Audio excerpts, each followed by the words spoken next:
അടിയന്തരാവസ്ഥയുടെ 50-ാം വാർഷികം, അന്താരാഷ്ട്ര യോഗാ ദിനം, രാജ്യത്തെ തീർത്ഥാടന യാത്രകൾ, ട്രക്കോമ നിർമ്മാർജ്ജനം, സാമൂഹിക സുരക്ഷാ പദ്ധതികൾ, ബോഡോലാൻഡിന്റെ കായിക മുന്നേറ്റം തുടങ്ങിയ വിഷയങ്ങളെക്കുറിച്ചാണ് പ്രധാനമന്ത്രി ശ്രീ നരേന്ദ്രമോദി തന്റെ പ്രതിമാസ റേഡിയോ പരിപാടിയായ മൻ കി ബാത്തിന്റെ 123-ാം പതിപ്പിൽ പരാമർശിച്ചത്.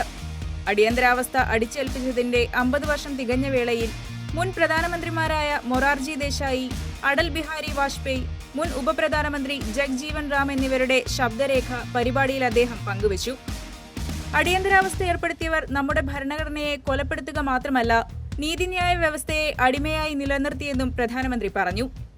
അടിയന്തരാവസ്ഥയ്ക്കെതിരെ ധീരമായി പോരാടിയ എല്ലാവരെയും നാം സ്മരിക്കണമെന്നും നമ്മുടെ ഭരണഘടന ശക്തമായി നിലനിർത്താനായി ജാഗ്രത പാലിക്കണമെന്നും അദ്ദേഹം ശ്രോതാക്കളോട് ആവശ്യപ്പെട്ടു.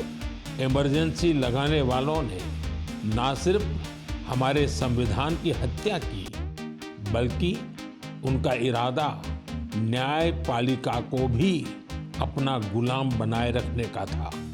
ഭാരതത്തിലും ലോകത്തിന്റെ വിവിധ ഭാഗങ്ങളിലും കോടിക്കണക്കിന് ആളുകൾ അന്താരാഷ്ട്ര യോഗാ ദിനത്തിൽ പങ്കെടുത്തതായും നിരവധി റെക്കോർഡുകൾ സൃഷ്ടിക്കപ്പെട്ടതായും പ്രധാനമന്ത്രി പറഞ്ഞു. സാമൂഹിക ആരോഗ്യ മേഖലകളിൽ രാജ്യം നേടിയ അന്താരാഷ്ട്ര തലത്തിലെ അംഗീകാരങ്ങളും അദ്ദേഹം പങ്കുവച്ചു.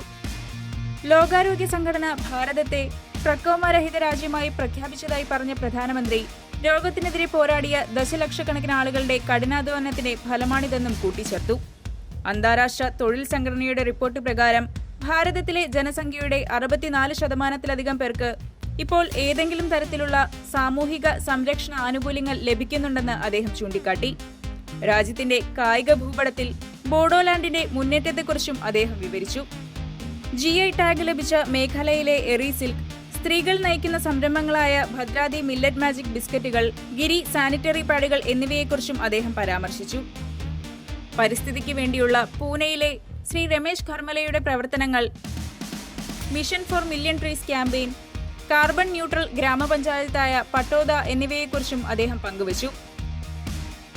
അന്താരാഷ്ട്ര ബഹിരാകാശ നിലയത്തിലെത്തിയ ആദ്യ ഇന്ത്യക്കാരൻ ശുഭാംശു ശുക്ലയുമായുള്ള സംഭാഷണത്തെക്കുറിച്ചും അദ്ദേഹം പരാമർശിച്ചു. ജൂലൈ 1 ആഘോഷിക്കുന്ന ദേശീയ ഡോക്ടേഴ്സ് ദിനം, ചാർട്ടേഡ് അക്കൗണ്ടൻസ് ദിനം എന്നിവയ്ക്ക് ആശംസകൾ നേർന്നുകൊണ്ടാണ് മൻ കി ബാത്തിന്റെ 123-ാമത് പതിപ്പ് പ്രധാനമന്ത്രി ഉപസംഹരിച്ചത്.